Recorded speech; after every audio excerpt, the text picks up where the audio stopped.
Assalamualaikum warahmatullahi wabarakatuh. Perkenalkan, nama saya Muhammad Aziz Siregar dari Universitas Pancasakti Bekasi dengan nomor NIM 2892250 127. Di sini saya membuat video tentang statistik deskriptif. Yang pertama meliputi tentang ukuran pemusatan data, A. Rata-rata hitung, B. Median, C. Modus. Yang kedua meliputi tentang ukuran letak data, A. Kuartil, B. Desil, C. Persentil. Yang ketiga meliputi juga tentang ukuran penyebaran data, A. Range, B. Simpangan rata-rata, C. Varians, D. Simpangan baku, E. Koefisien variasi, F. Angka baku. Yang pertama, statistik deskriptif. Statistik deskriptif adalah cabang statistik yang berkaitan dengan penyajian dan analisis data secara ringkas untuk memberikan gambaran tentang karakteristik suatu himpunan data. Dalam statistik deskriptif, terdapat beberapa ukuran yang digunakan untuk menggambarkan distribusi data. Berikut adalah penjelasan tentang beberapa ukuran pemusatan data, ukuran letak data, dan ukuran penyebaran data. Yang pertama, ukuran pemusatan data. A. Rata-rata hitung atau mean. Rata-rata hitung adalah jumlah dari semua nilai dalam data, kemudian dibagi dengan jumlah total data. Rata-rata ini adalah nilai pusat dari distribusi data. Contoh, untuk data 2, 5, 7, 10, 15, rata-rata hitungnya adalah 2 ditambah 5 ditambah 7 ditambah 10 ditambah 15 dibagi 5 sama dengan 7,8. B. Median. Median adalah nilai tengah dari data setelah diurutkan secara terurut. Jika jumlah data ganjil, median adalah nilai di tengah. Jika jumlah data genap, median adalah rata-rata dari dua nilai tengah. Contoh, untuk data 2, 5, 7, 10, 15, median adalah 7. Jika data adalah 2, 5, 7, 9, 10, 15, median adalah 7 ditambah 9 dibagi 2 sama dengan 8. C. Modus.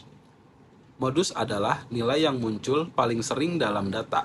Sebuah data bisa memiliki satu, lebih dari satu, atau tidak ada modus sama sekali. Contoh, untuk data 2, 5, 7, 7, 10, 15, modusnya adalah 7 karena nilai 7 muncul 2 kali, lebih sering daripada nilai lainnya. Berikutnya yang kedua, ukuran letak data. A. Kuartil. Kuartil adalah titik yang membagi data ke dalam 4 bagian sama besar atau perempat. Kuartil pertama atau Q1 adalah nilai yang membagi data menjadi 25% terbawah. Kuartil kedua atau Q2 sama dengan median, dan kuartil ketiga atau Q3 membagi data menjadi 75% terbawah. B. Desil. Desil adalah nilai yang membagi data menjadi 10% bagian. Desil pertama atau D1 membagi data menjadi 10% terbawah. Desil kedua atau D2 membagi data menjadi 20% terbawah dan seterusnya. C. Persentil. Persentil adalah nilai yang membagi data menjadi 1% bagian. Persentil ke P atau PP membagi data menjadi P% terbawah. Selanjutnya, yang ketiga, ukuran penyebaran data. A. Range. Range adalah selisih antara nilai maksimum dan minimum dalam data. Ini mengukur seberapa besar jangkauan data tersebut. Contoh, untuk data 2, 5, 7, 10, 15, range-nya adalah 15 dikurang 2 sama dengan 13. B. Simpangan rata-rata. Simpangan rata-rata adalah rata-rata dari selisih antara setiap nilai data dengan rata-rata hitung. Hal ini mengukur seberapa jauh data tersebar dari rata-rata.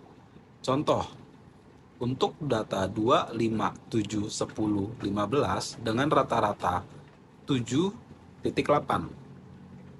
Simpangan rata-ratanya adalah 2 dikurang 7,8 ditambah 5 dikurang 7,8 ditambah 7 dikurang 7,8 ditambah 10 dikurang 7,8 ditambah 15 dikurang 7,8 dibagi 5 sama dengan 4,16 atau 4,16.